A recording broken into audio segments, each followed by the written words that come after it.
I'm hearing nothing.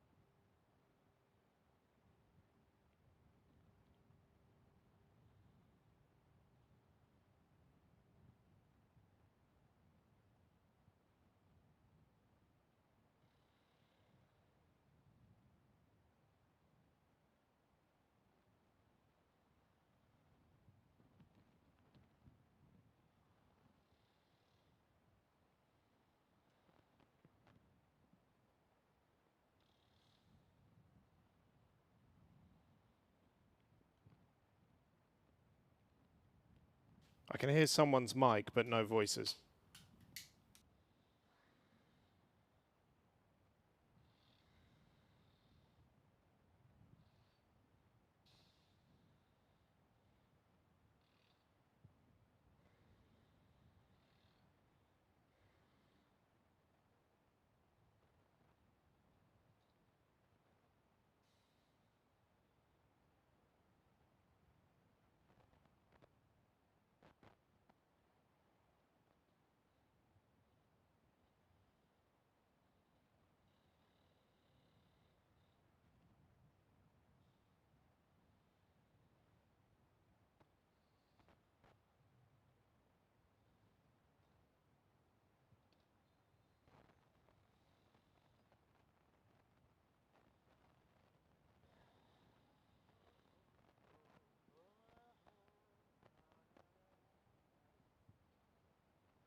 Nathaniel, I just heard you. Yes. Okay.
Well, good afternoon, and a very and surprisingly warm welcome to Circuit Nevers de Magny Cours, where for our first broadcast of the day, we're kicking things off with qualifying for the European Endurance Prototype Cup. Round 5 of the championship, the penultimate meeting of the season for this and the European Endurance Prototype Cup. So 3 15-minute qualifying sessions coming up that will determine the grid for tomorrow morning's 4-hour encounter. And it is the average of the 3 qualifying sessions that will set the grid for the race.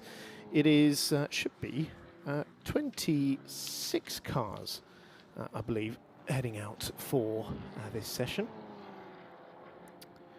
24 showing on the timing screen at the moment, actually. So 24 cars heading out there.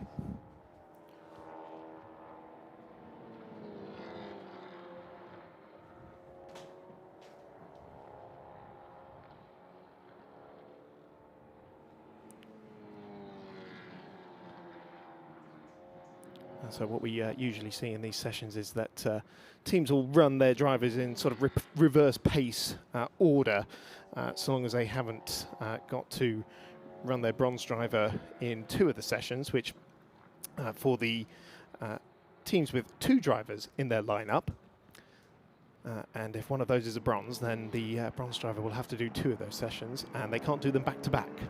So if we take the 23 events, number 28 as an example, with James Winslow as silver class driver and Alan Gachef as a bronze driver, then Alan will have to do this session, then James, and then Alan for Q3. But to see teams on the first push laps of this qualifying session and carrying an awful lot of speed into the Grand Curve. That is the car that is second placed in the championship at the moment, the car that topped FP1 yesterday, which you would assume was Matthias Besch setting the top time there of 1:33.356 in that number 20 DB Autosport car that won the first 2 races of the season, but a difficult round in Portimao, which was worth more points because that was the 6-hour race, and then a 4th place finish in Aragon last time out, but it is the 154 Kojmo crew of Owen Creed, Marlon Hernandez and Nico Prost that has won the last 2 races, including that Portimao 6-hour, and so they have a 8.25 point lead in the championship. Slight quirk of the point system in this championship with the 1.25 points for the Portimao 6-hour race. Just saw a lock-up going into what looked like Chateau d'Eu towards the end of the lap in the final sector of this 4.411 kilometre circuit.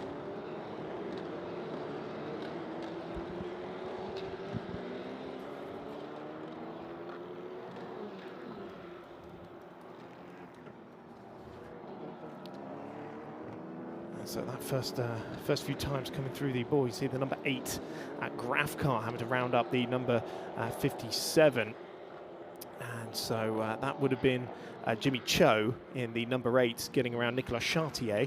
And so that is a silver class driver rounding up one of the bronze drivers. Of course, a mixed ability grid with bronze, silver, gold and platinum graded drivers represented in this field. Not sure why the graphic at the bottom is showing there, because I can assure you there isn't 39 seconds between Sebastian Morales and Matthias Besch. But that is the number 20 car that is second in the championship. It's Pierre Coisnon who is taking the car for this first session as their bronze driver. This will be Romain Carton in the second session. There has been different drivers aboard that car. It was Philippe Lemoire was their bronze driver for the first meeting of the season in Paul Ricard, and for Philippe it was quite a sensational racing debut, not just in the Ultimate Cup but in competition at all.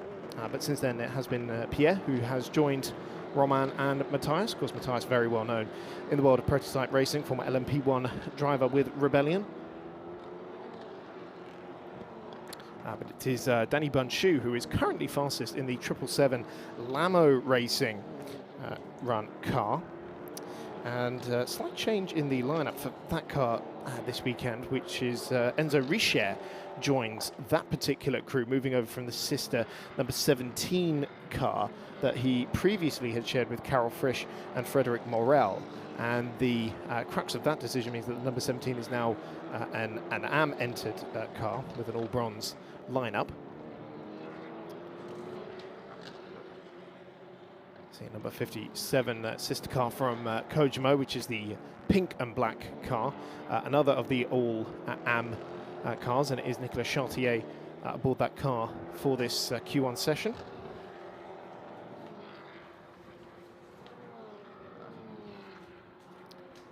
And Nicolas Chartier, formerly the LMP3 racer with Rato Engineering in this championship. So 24 cars on the track. See a big chunk of curb taken at the high-speed chicane at Imola, and then moving into Chateau d'Eau and using a lot of the curb on the exit of the corner. He makes his way down the high-speed run down towards the Lice Pan and into the chicane as well. And quite a big ride height on these cars, so they can rather thump those curbs around the last two corners there. At Nicolas Chartier at 20th position as it stands. Still Danny Bunchu leading the way, a 1:34.530. It's half a second clear of Erwin Creed, who is the second place driver at the moment, and also the top bronze driver there, of course, in that championship leading car from Kojimo.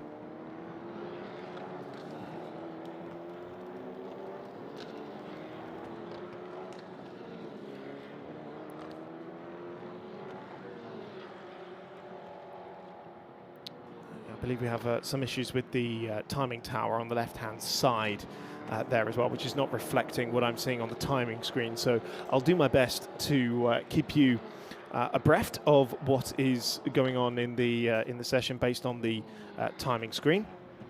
But it is Danny Bunchu fastest, and just gone fastest in the middle sector as well. So he's improving on this lap, though it wasn't an improvement in the first sector. Meanwhile, Alistair Young, the son of Alex Young, the former Minardi Formula 1 driver in the Switch Racing car, has gone second fastest. But there is Danny Bunchu just going through the Grand Curve there we saw as we take a look over at CD Sport, who have brought a variety of cars. All dramas for Nicolas Chartier, though, in the 57 Kojimo car, has got the front end of the Nova in the gravel, but with a bit of rear-wheel drive, should be able to reverse that car out of there. Hopefully, we won't need any sort of intervention, but that is down at Chateau d'Eau by the looks of it. So yellow flags out there in the third sector to reflect that. And yep, just manages to get it out there, waiting for a gap in the traffic, and Nicolas Chartier can continue on his way. We're going to see what happened to Chartier. Oh, locks up and then spins the car and manages to gather it up, but ran out of real estate before running into the gravel. So that was what looked like front locking, which then turned into the rear sliding with yeah, not a lot of space on the outside there. But green flag's now waving around the circuit. And yeah, I believe we can now see the timing tower was reflecting the correct times. Yep, Danny Bunchu top as it stands. He did manage to improve on that previous lap, but it's Gilles Herriot who's gone second fastest, meanwhile, for CD Sport, and their number 32 car, one of four, I believe, that they have here this weekend. And Gilles Herriot, the younger brother of Francois Herriot, of course, very well known in the World Endurance Championship, and in fact Gilles is racing this weekend in one of the sister cars, the 33, currently second in the World Endurance Championship in LMGT3 with the Vista AF Corsa crew, sharing the car with Simon Mann and Alessio Rivera. Very much looking forward to the championship fight going down to the wire in Bahrain in a couple of weeks' time, fighting the Manthey Porsche, but the two Errieux brothers racing together this weekend in separate cars, but for the same team. And it is now just 76 thousandths of a second between Gilles Errieux and Danny Bundschuh, both silver class drivers. And it's Gilles Errieux who is fastest in the first sector as it stands in the number 32 car. This is the sister number 30 car, just making its way through the hairpin, which is Nick Adcock aboard that car. He has to do this session because his teammate Michael Stephen is a silver class driver. So he will have to get back in the car for Q3. But it's 4 minutes left on the clock, and it seems like a battle between Lano Racing's 777 and CD Sports number 32, Danny Bundschuh and Gilles Errieux for top honours in this Q1 session. It's Jimmy Cho in the number 8 Graf car. That is third fastest by just over a quarter of a second. And then Alistair Young in the Switch Racing car. Owen Creed still holding top bronze honours at the moment in 5th position overall. Top AM car at the moment is Maxence Maurice, the number 27 car, which we can see now just exiting the first couple of corners out of Estoril and down towards the Adelaide hairpin. And so, yeah, that is the car from 23 Events Racing. 2 cars for them this weekend. Danny Bundschuh coming into pit lane with 3 minutes left on the clock, so that seems to be all she wrote for them. Ivan Ovsienko, one of the new drivers at Graf in the number 7 for this weekend, was just crowned the challenge champion of the Alpine Elf Cup series last week in Paul Ricard was Ivan, joining his countryman Max Arkanelski, who joined the Graf team last time out in Aragon. Alan Gashev going fastest in the first sector now, the bronze driver from 23 Events in 6th position overall at the moment. Going fastest in the first sector. It's currently 6/10 away from Danny Bundschuh's benchmark time as it stands, but that is very, very good going for the bronze-rated Alan Geshev. So it's 2.5 minutes left, just under 2.5 minutes left on the clock. A big hop, skip and a curb, a hop, skip and a jump over the curbs and across the timing line for the number 27. Which is Maxence Maurice, still the top of the all-AM lineups, but yeah, top bronze, still Erwin Creed. The lap for Alan Geshev falling away a little bit wasn't, oh, actually it was a big drop-off, actually about 5 seconds off the pace, so some sort of drama for Alan Geshev on that lap, which I'm sure would be very disappointing for Alan after a very impressive start to that lap in the number 28 car. Radical World Champion of last year and one of James Winslow's many racing students, where things finally started coming together. Oh, number 73 has gone off at the 180-degree corner, and the number 73, that is Frederic Croulet, car that he shares with his familyman Gregoire. But again, bronze driver in that car for this session. Nicolas Chartier, meanwhile, this is the car that made the gravel earlier, currently in 23rd position. Gilles Errieux going fastest in the first sector again in that number 32 car. It's not an improvement in the middle sector, but this might be enough to topple Danny Bundschuh, who is in pit lane.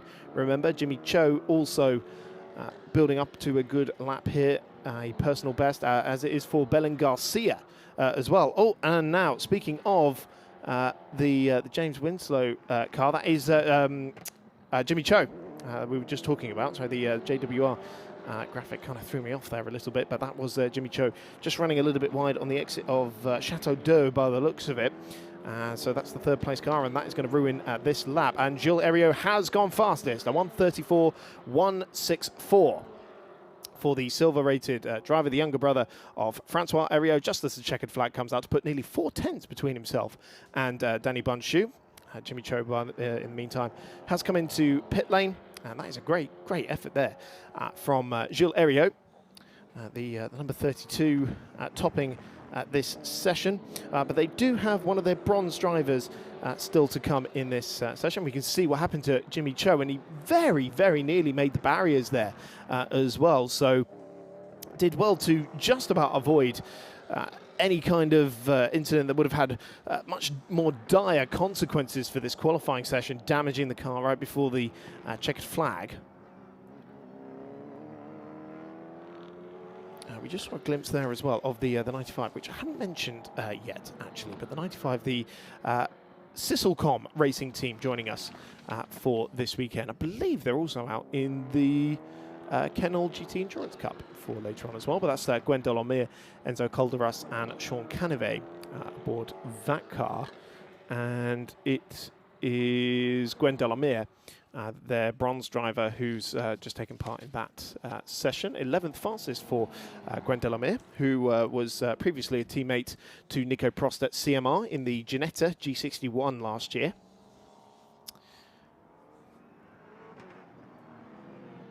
And that team, great to have them with us for this weekend. And they've got a very young team.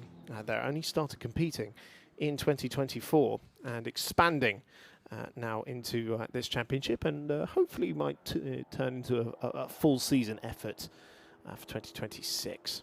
But the cars now all back in pit lane, or very nearly all of them. The 71 lagging behind there a little bit. So that would be Belen Garcia, just making her way back to the pits. Of course, the Spanish racer, two-time podium finisher this year is Belen Garcia, alongside Paul Giugiani and Adrian Chiller in that ANS Motorsport prepared car.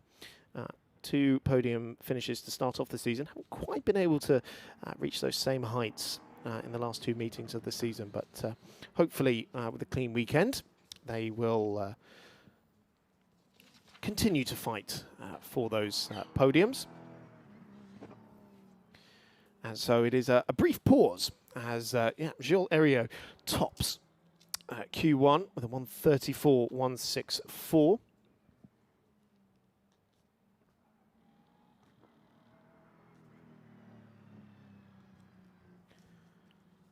Of course, his older brother to go out later. Oh no, actually, sorry, ignore me. He was in the 33 in that session and was 15th fastest.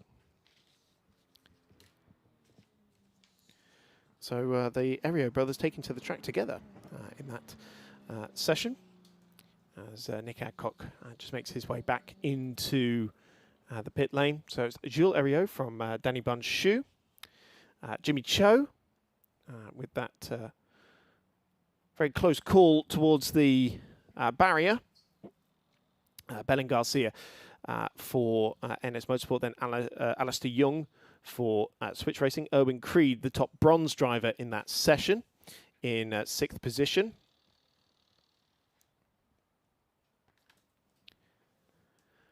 So Claire Cottingham joins me in the commentary box now for Q2. How are we doing, Claire? Hi, nice to have you back. Oh, thank you. Took a round off, didn't you? Didn't come to us to see Aragon, which was a cool track. So you did miss a good one there. And it was, we had some beautiful sunsets and sunrises. And it was just a really cool place to go. So I'm glad that we got to be part of that for Ultimate Cup. And we did see some great racing as well.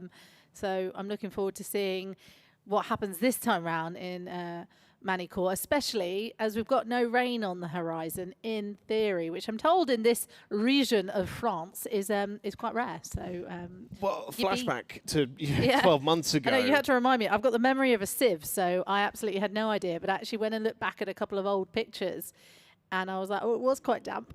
It was a frosty weekend, that was. Yeah, it was cold. Very nippy and very wet. And, of course, we were running in the dark in this championship. But with a, what is it, a 920 race start time Wasn't for it red tomorrow. flagged in the end? No, that was Mugello. No, that was Italy. Yeah, that was Mugello. We had a big 2-hour pause in the middle of that one. Yes. Oh no, that was but that was not weather related. That was incident related as well. Oh, it was very much weather related, that one. Oh, was that the one when we had the water running down the pit lane and into the garages? Yes. I thought there was an incident as well. But no, anyway. you found a rather cosy home at Virage, if memory serves me correctly. Honestly, I should have used a boat. Anyway, the second part of qualifying is underway. Yes, it is. Cars just making their way back out onto the racetrack. So we've had the driver swaps. And as they exit pit lane, we can give you an idea of who's in those cars. So it's Sandro Perissuti who's taken over from Alistair Young, saving Bruce Giuani, the World Endurance Championship pit reporter and former French Top Gear presenter, for the end of the session. So Sandro Perissuti, the 26-year-old Frenchman, who has graduated from the Porsche Cayman GT4 in GT Sprint earlier this year. A former Alpine F Cup Series racer last year as well. So he's in the Switch racing car. It's Loris Kybers who's taken over from Jimmy Cho in the number 8. We can just see him on the track now in that blue and black machine. Eric Troulet aboard the number 9 car. So that is another of their bronze drivers. Frederic Morel in the number 17 from Lamo Racing. David Moncler in the 22 from DB Autosport, one of 3 cars they have here this weekend, continuing to expand. Racing Spirit of Le Mans have got Sasha Clavedetra aboard the number 25. Christophe Cresp takes over the number 27. And, of course, Michael Stevens taking over from Nick Adcock. Chris Short now aboard the number 31 from CD Sports. So it'll be Arthur Rogion taking over the car at the end. Alain Boulon, as we said, would have to be one of their bronze drivers for the number 32. That is, of course, the car that topped Q1.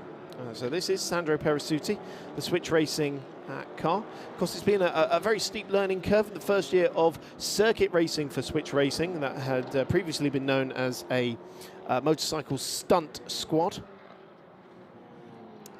with some very good talent aboard. Of course, we talked about Alistair Young, who is very much targeting a future in prototype racing. Sandro Perissuti also making that switch over this year as well. And of course, Bruce Giuani, very experienced in a modicum of various different types of racing. So through the first corner then for the number 73, which is Gregoire Croulet, through the Grand Curve.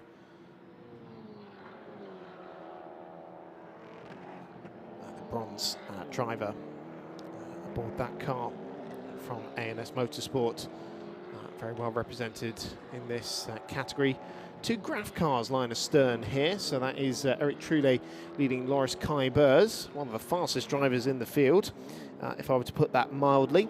The 23-year-old from Neuchâtel in Switzerland, closing up very rapidly on his teammate, as you would anticipate.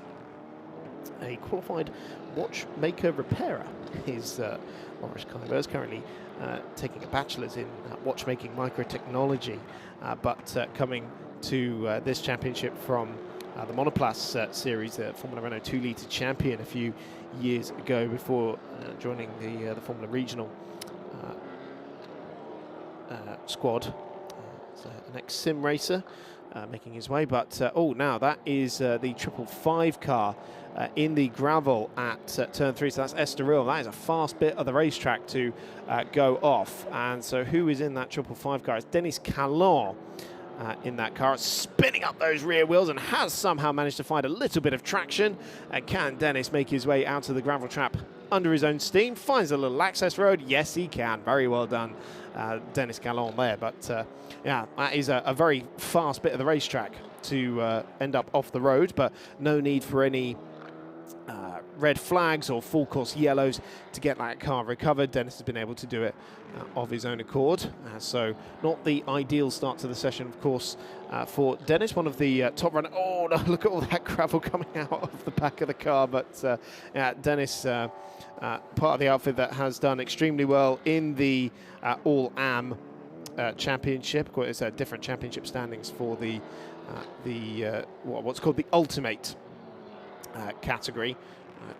The reigning champion alongside Philippe Thiron, who is also in that car, and the Kojimo team boss Sébastien Morales. As we just see again how he managed to get that car out of the gravel. A very good effort there, not to get the rear Goodyears beached into the gravel, and he's going to spend a little bit of time clearing the gravel out from the various crevices of the MPO2 car. But a very solid effort there nonetheless. May even take a quick trip into pit lane just to get that all cleared out as well. Hopefully not too much of it. I mean, most of it is on the straight, so that it shouldn't be too much of a problem there. The race control may want to take the opportunity to sweep the track in between Q2 and Q3, but it shouldn't be too much of a problem for the remainder of this session. So we see Sandro Perisuti tucked up behind Eric Trulé. So this is going to be compromising Sandro a little bit. It's Nico Prost, by the way, who's in the championship leading 154 car, the sister Kojimo car, half second clear of Nicolas Molini, former champion of this category, alongside Jacques Wolf in the Racing Spirit of Le Mans number 51 car. So that is another silver-graded driver. It's Romain Carton who's taken over the number 20, which is the second place car in the championship. Maxim Arkalansky is fourth fastest for Graf. Sandro Perisuti fifth. Michael Stephen, Loris Kybers, Alexandre Lafourcade is the top bronze driver at the moment in 8th position. The car that Danny Bunchu was driving in Q1. That was second fastest.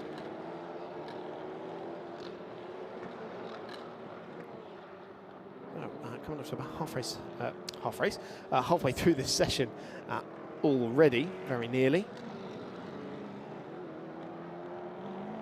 And that's Michael Stephen in 6th position, just behind the 57 of Stefan Rupp, another former Reiter Engineering driver in LMP3.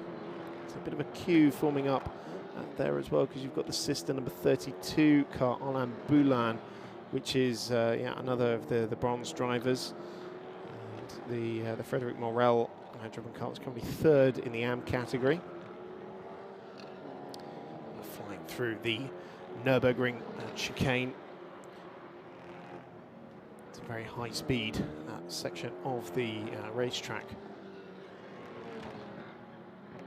Two brilliantly fast chicanes, which seems to be the track limits area, though getting reports of track limits through the chicane as well. I'm not sure if that's cutting the curb or using too much on the exit. Car number 21 from DB Autosport, Daniel and Quentin Busora, joined by Christophe Ernie. Once again, is the Swiss racer Ernie in the car at the moment.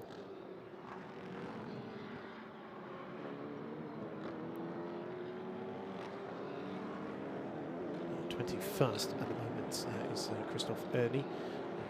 Let's see what's happening further up the order. Nicolas Prost had a rather compromised lap just then, went fastest in the first sector, but wasn't able to do anything with it. Either got into some traffic or made a mistake somewhere along the lap, potentially in the middle sector. It was a good couple of seconds off the pace there. Nicolas Molini putting in a good lap. He's just done 3 personal bests, but still a tenth and a half away from Nicolas Prost's benchmark time. We saw Frederic Morel there getting rather close to the back of the CD Sports car. Alain Boulin, I believe that is, in front of him.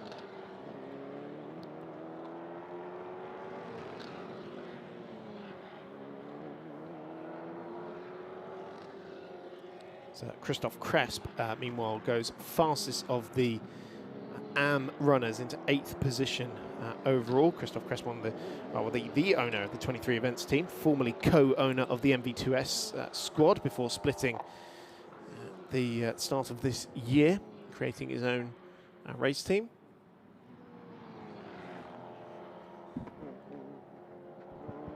There is James Winslow, 7th position for the Briton at the moment. Winner at Silverstone in the Michelin Le Mans Cup after what has been a very difficult season for James in this championship. Have been an awful lot of bad luck with mechanical woes getting in the way, and indeed was the case again when he joined Terence Woodward in the 23 events LMP3 car at Spa in the Michelin Le Mans Cup, but winner last time out at Silverstone. So very well done to him. Bit of man flu though, apparently for James Winslow this weekend. So hopefully he's not in too much discomfort in that car.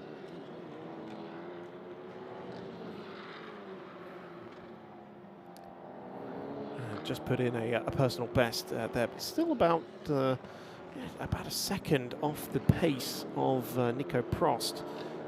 But of course we know Prost's legacy in racing, former Formula E driver and Rebellion LMP1 racer with the likes of Nick Heidfeld, Neil Yarni and indeed Matthias Besch. Spent the last couple of years developing Ginetta machinery with the CMR squad. This is the championship leader, Romain Carton, into pit lane. Seems like that's going to be the end of the session there for Romain Carton. Their silver-graded driver, midget champion back in 2018 is Romain. The 28-year-old from Clermont-Ferrand.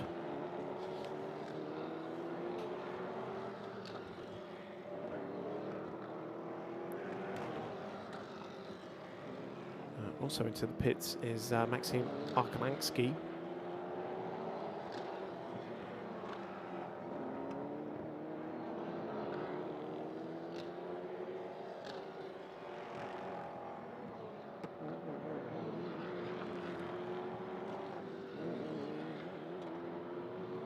Which is the third place car at the moment. And we can see Eric Trulé just getting out of the number 9 Graf car in anticipation for Q3. As well be David Drew who takes over that car. Also multiple LMP3 champion David Drew. Doesn't look like either Nico Prost or Nicola Molini can better the times they put in so far. It is the fastest time we've seen in qualifying so far, a 1:34.029, which is about a tenth and a half quicker than what Gilles Heriot was able to put in Q1.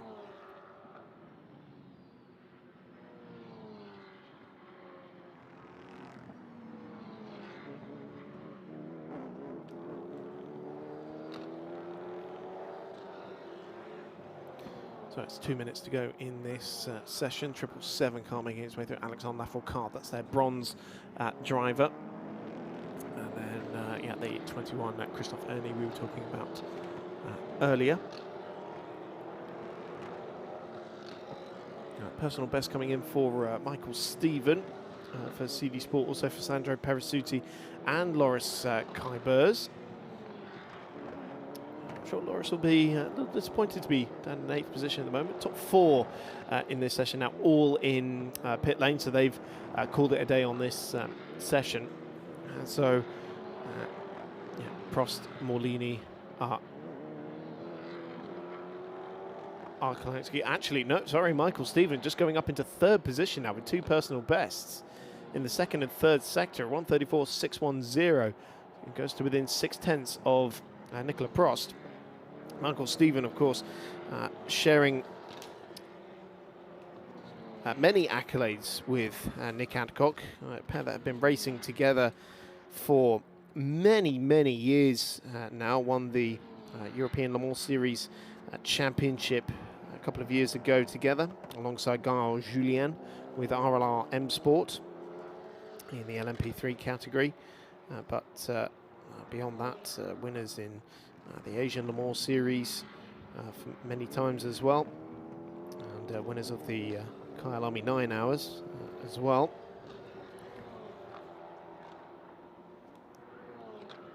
The South African duo. So that is a great effort from Michael Stephen. Goes third fastest in this session. Checkered flag is about to come out.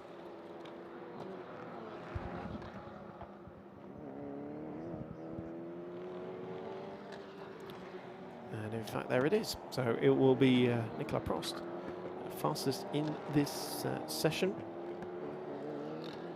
Take a look at DB Autosport.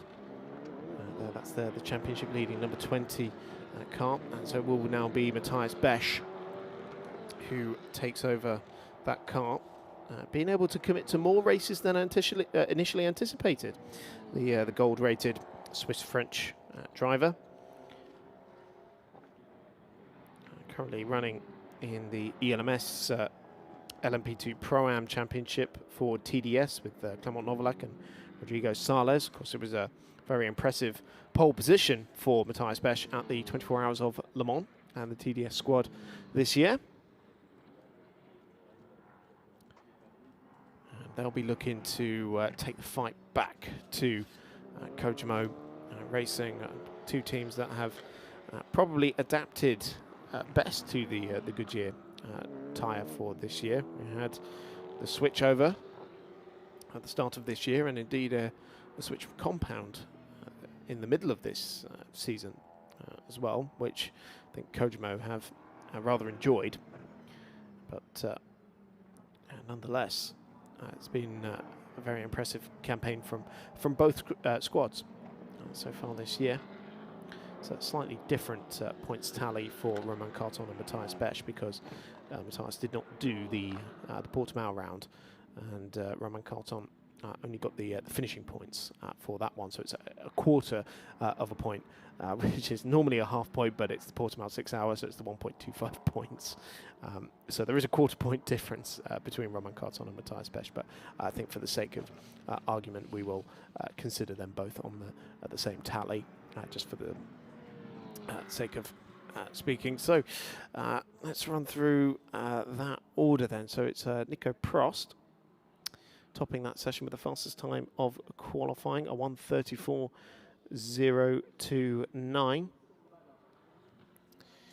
which is just over a tenth and a half quicker than Nicolas Molini for Racing Spirit of Le Mans. Michael Stephen third for CD Sport, the number 30 car. Maxim Arkalansky in the number 7 Graf car in fourth. Romain Carton in the number 20 car from DB Autosport is fifth. Sandro Perisuti sixth for Switch Racing.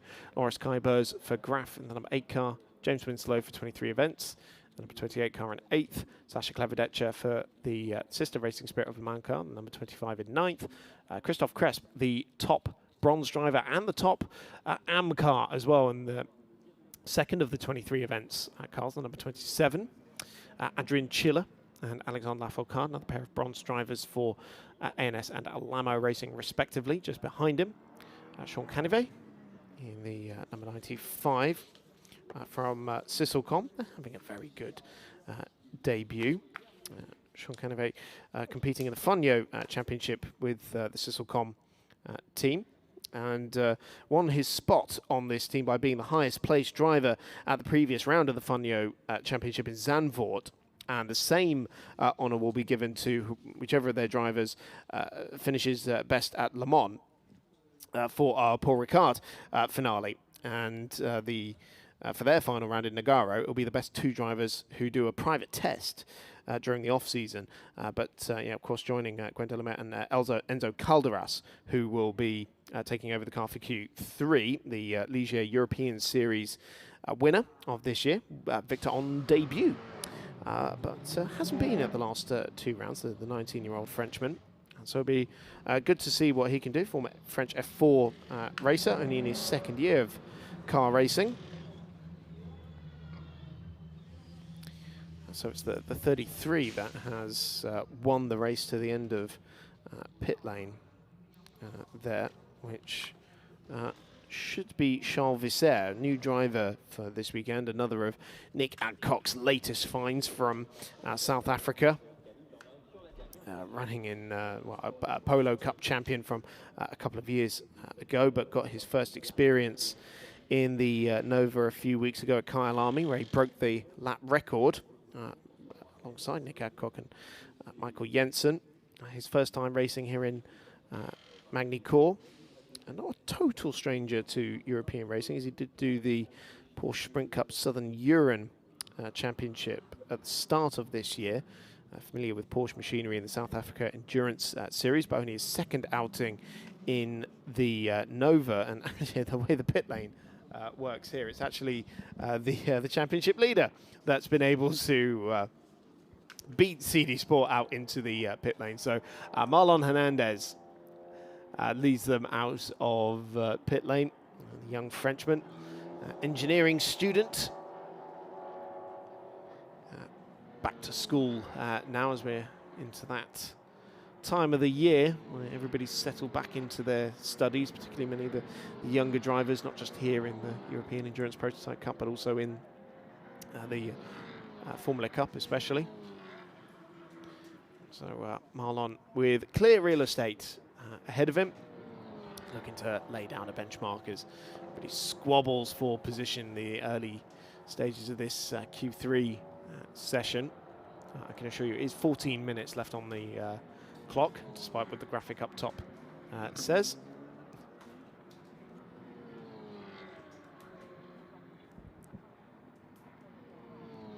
So Claire's back with us for Q3. How's it feeling out there? Do you know, it's not too warm. It's nice. It's lovely, actually. It's really pleasant. It's the exact temperature I quite like, which is like 20, 21, I reckon. Yeah, I haven't actually looked at what the apps are saying. 19. 19. It doesn't feel like 19 in direct sunlight. I'll tell you that for sure. But it's very pleasant.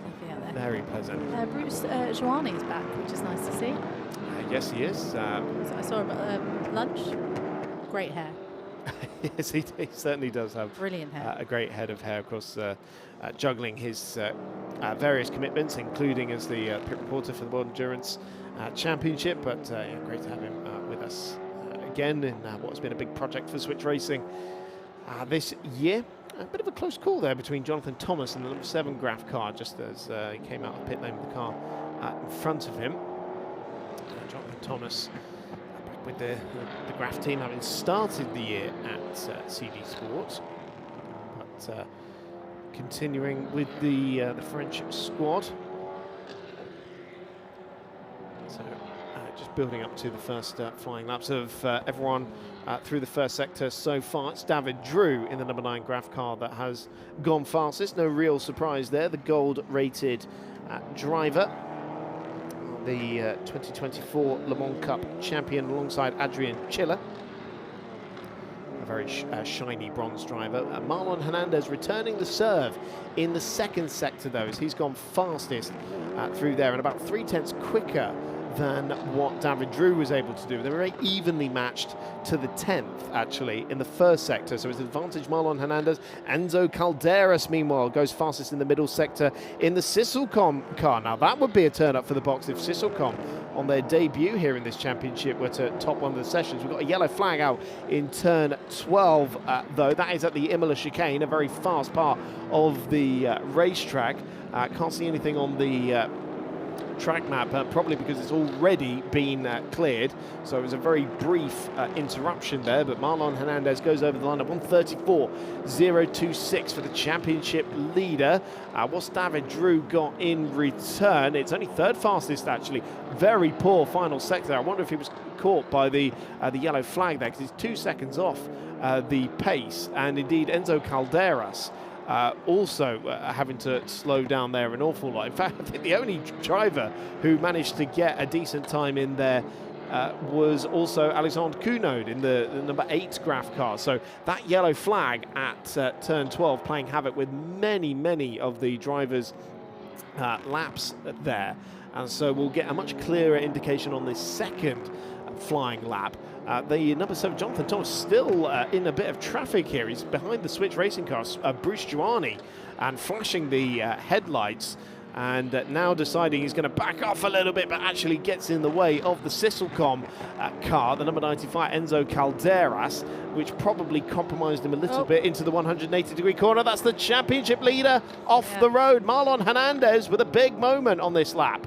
Oh no, that's not what he wants at this point, especially at this point in qualifying, because you're going to have to come back through all that gravel, you're going to pick up all those stones, and it's going to cause havoc not only for coming back onto the track, but also for your tyres and all sorts. So not a good thing. There you go, chucks a load of grass and pebbles onto the track, and usually they try and stay off the racing line, but he kind of comes straight back onto the line. Now, interestingly, that was also at the Imola chicane there, so another brief yellow flag over there, and again, that is a high speed off there. I can only assume he's lost the rear in the middle of the corner, potentially on the change of direction, but after setting a good benchmark that first lap, pushing a little too hard. Yeah, he was fast in the first sector as well, and personal best in the second sector, and then third sector, unfortunately, that's where he lost it. You could see as well, there was so much tyre track on that part of the circuit as well, so it's been catching drivers out all day, and won't be what Marlon Hernandez will want, because he'll have to come back round to the pits now. They'll have to assess any damage, which will then affect anything that he does moving forward. I think he may well get away with just staying out. I think we've seen a couple of cars just maybe persevere. But would you want to if you are the championship leader, or would you? It's not ideal, but it's a short session, so don't disagree. There's not an awful lot of time. He has set a very fast lap. I know he's now moved down to third. Anyway, there's a couple of people that have topped the timing, Chris. Yeah, Augustin Bernier briefly went fastest for CD Sports number 32, and now it's Matthias Besch with two purple sectors in the middle and third sector on the lap, 1:32.923. That's the fastest lap we've seen all weekend from Matthias Besch, the championship challenger. Second in the championship is Matthias Besch going into this weekend. And, well, what a moment for Marlon Hernandez, championship leader, to be off the road just as Matthias Besch goes fastest. I know, isn't that quite the statement from car number 20? We saw Matthias Besch at lunch, actually, didn't we, very briefly, and he looked very calm and collected and ready to go. Augustin Bernier, great to see him back up there as well in second. Had a tricky time out last time, and I don't actually think he managed to get going on. He didn't do his stint, I seem to remember. They had an issue with the car 32 in Aragon, so good to see him back out there setting fast laps. He's good in qualifying, and we know that. And the younger brother of Victor Bernier, the Porsche Carrera Cup France racer, and Augustin's been a fantastic effort in this year. I remember a brilliant end to qualifying from him in Portimao a few rounds ago, and in fact has just gone fastest in the final sector. There's now only 23 thousandths of a second between himself and Matthias Besch, which is a pretty good benchmark to have against yourself. To have against yourself, no, exactly. Marlon Hernandez has stayed out, but he's down in the first sector and will be heading round to the second sector shortly. So obviously has had a few, well, he would have to do a slow one because he's still trying to get the gravel out of the car at the moment, but will he set another fast lap, Marlon Hernandez? Currently down in fourth at the moment.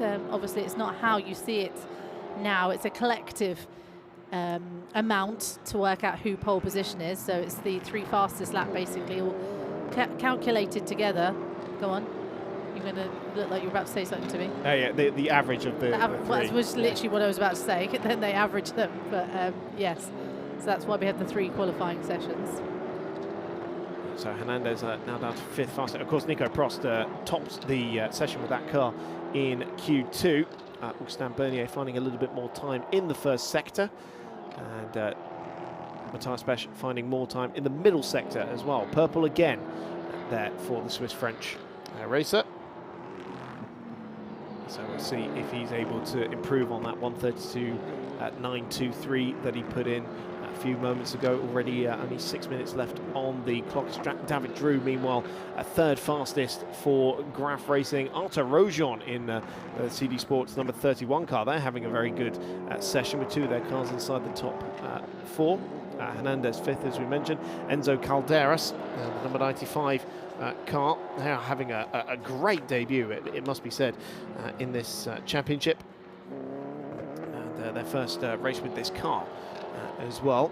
As we can see Nick Adcock with Hernandez for very close company, but Hernandez just backing out of this lap. See, this is part of the problem. He got the clear air in the early stages of the qualifying session, being first out of pit lane, but with that spin, he's not only compromised his car, he's compromised his track position as well. So in a bit of a toboggan at the moment.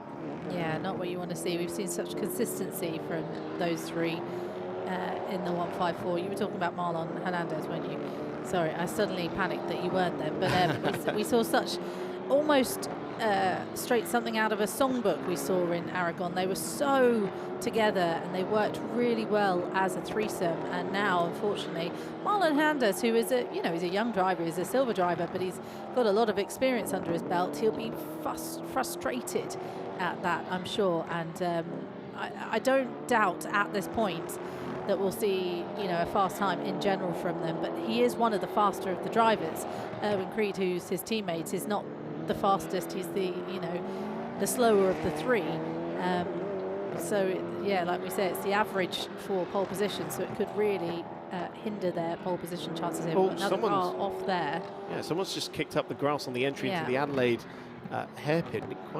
I think there was a purple car that's just above. Well, no, I think the car didn't actually make it through the corner because there's yellow flags out at turn 5 now. I wonder, is it the 777? No, that's moving on the track map. We've got a red flag. We've got a red flag, in fact. I almost wonder if it's the number 30 CD Sport car, which was stationary on our track map for a little while. Hopefully our camera crew... there we go. Oh, no, it's more dramas for Kojimo, but this time it's the 555 car. Now, that car went through the gravel in Q1, I think it was, but was able to get going again. But as you can see, there's no recovering that one for Philippe Thirion. Who has not only put it in the gravel, but also damaged the front end of the car as well. So you can actually see the contact point where he's hit the barrier, and a bit of debris just in the top left of the picture as well. Session will not resume. You can see doesn't have a headlight anymore on the front left, so that's another part of the car missing. This is the car that we were talking about before, the 154, the championship leader. Marlon Hernandez then has not been able to go back out, and this is the problem. If you drop it and make these mistakes while you're on track, and then there's a red flag and the session's not going to be resumed with 4 minutes left to go, Marlon Hernandez has no time to better his time, and to top it all off, it's his teammate.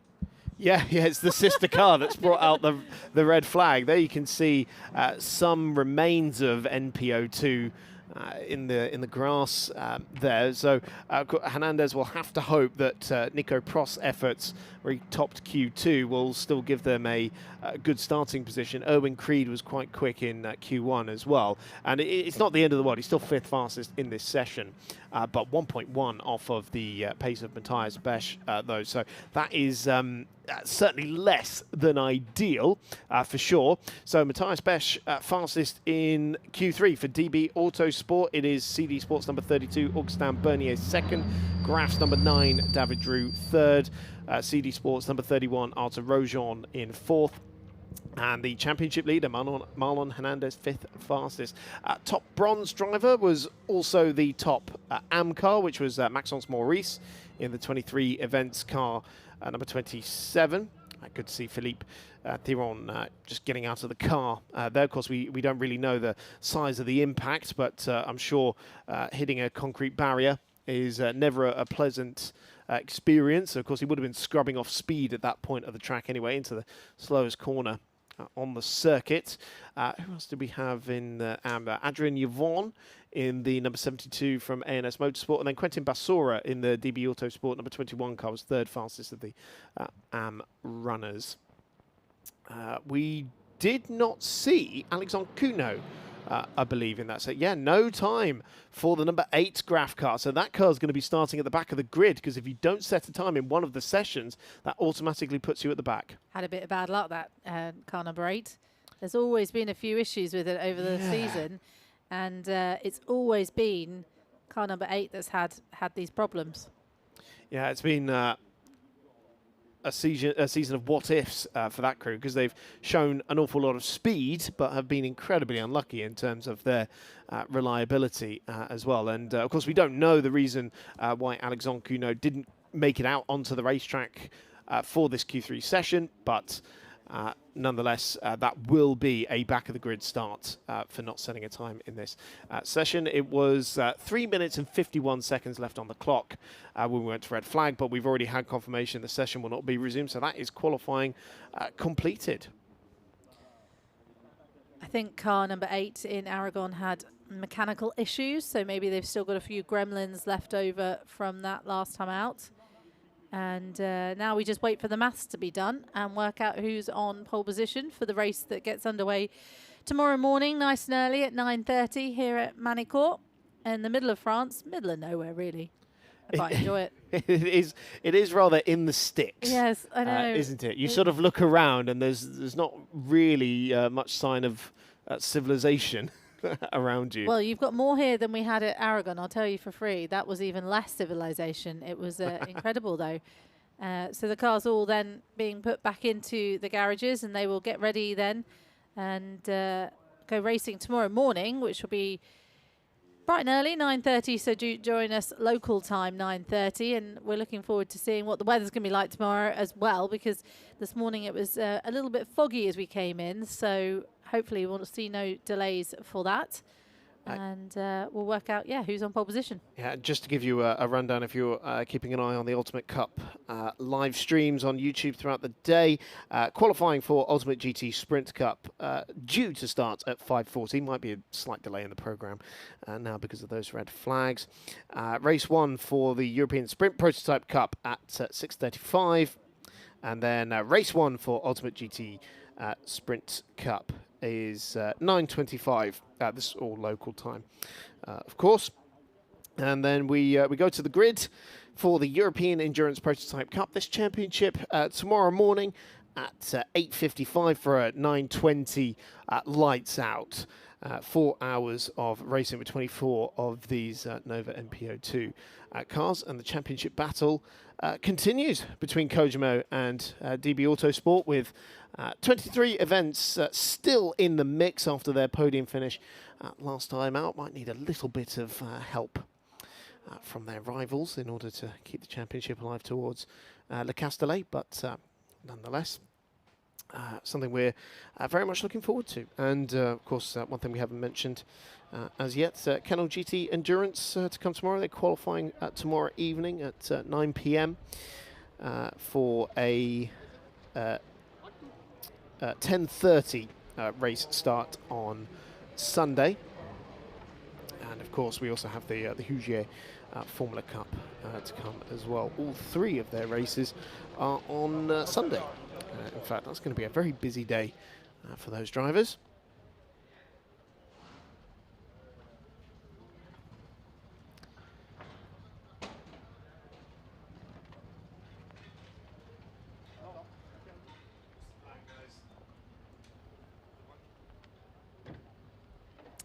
I was right with car number 32, Augustin Bernier. They were not classified last time out for CD Sports, so good to see potentially he is going to get a good qualifying session there. Yes, and they've also had one of their other young drivers back. Is it Arthur Rogion? Yes, Arthur Rogion back in the number 31 car with Rob Greenwood and Chris Shorts after he that's good. Was injured and didn't take part in the Aragon round. Yes, and also he didn't get his session last time out because wherever we were, Portimao, there was an incident with the car, and he never got to do his. So it'd be good for the young driver to get back out there because he hasn't been out in the car for a while. No, it's true. There was a series of punctures for CD Sport at the Portimao. You can just see the Formula Cup runners lining up in pit lane, getting ready for their private practice session, which is not going to be broadcast here. So we will see you later on for qualifying for Ultimate GT Sprint Cup and for the European Endurance Prototype Cup. We'll see you tomorrow just before 9.